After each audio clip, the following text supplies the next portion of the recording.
Have you ever looked at a massive list of football matches and just wondered, how in the world does anyone figure out which ones are predictable? Well, today we're doing something a little different. We're not just looking at the picks, we're going to decode the method behind them. Let's jump right in. Right, so think about it. On any given Saturday, you've got a flood of games. League matches, cup ties, you name it. It can be totally overwhelming. So how do you cut through all that noise and find a real pattern? That's the big question, and we're going to break down exactly how one analyst does it.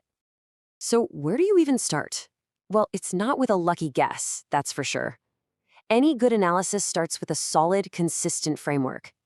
In this case, it's a set of 4 key pillars that get applied to every single match. This is what brings some order to all that chaos. And here they are, the 4 pillars. First up is form. Pretty simple, right? Who's playing well, who's on a losing streak? Then you've got motivation. Is this a cup final or a meaningless end-of-season game? Huge difference. Next is squad quality, just the raw talent on paper. And finally, match scenarios. This is all about picturing how the game will actually play out.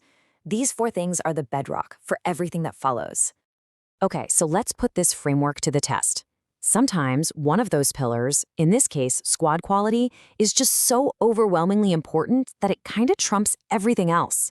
Yeah, we're talking about those classic David versus Goliath matchups.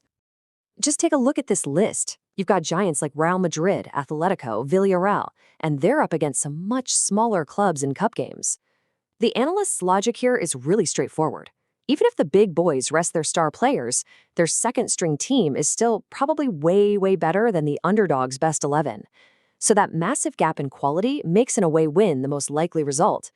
And this is where a clever little tool called 2UP comes into play. So what is 2UP? It's basically an early payout feature.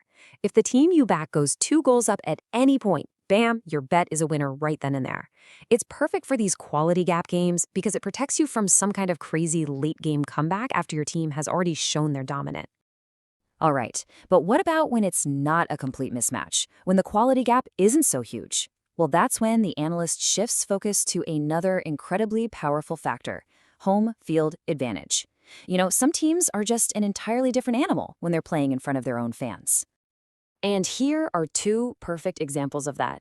In Turkey, Trabzonspor are known for being almost unbeatable at their home ground. It's a fortress. It's the exact same story in the Netherlands with Feyenoord. The analysis here isn't about one team being miles better. It's about the consistent, reliable strength they show in their own backyard. And you'll notice the tool here is a little different. It's 1UP. And 1UP works exactly like you'd think. It's the same idea as 2UP, just with a lower bar. The second your team scores and takes the lead, you win. It's a great fit for these strong home teams that you expect to get on the scoreboard first, even if the final result ends up being a nail-biter. So up to now, we've focused on picking a winner. But you know what? Sometimes the most predictable thing about a match isn't who wins. It's just that they're going to be goals, and more goals. This is where that 4th pillar, match scenarios, really takes center stage. This 3rd pattern is all about sniffing out those games that are just set up to be wide open and full of action.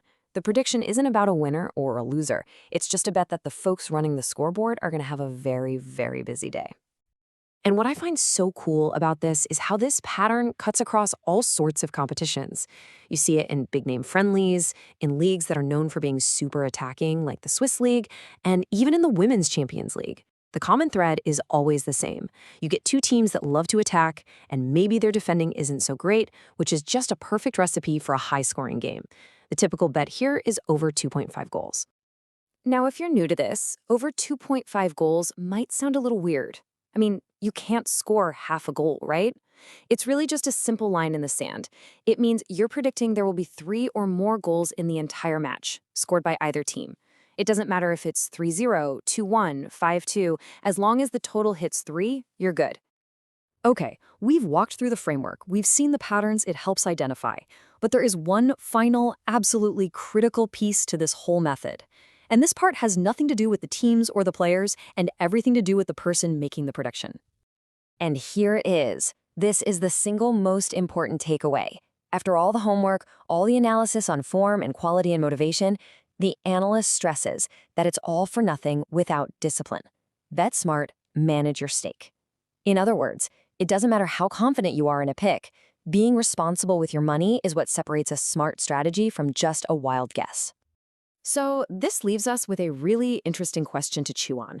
We've seen the science, right? The 4 pillars, the data, the patterns, but we've also seen the art, the discipline, the strategy, the risk management that holds it all together. So I'll leave you with this to think about.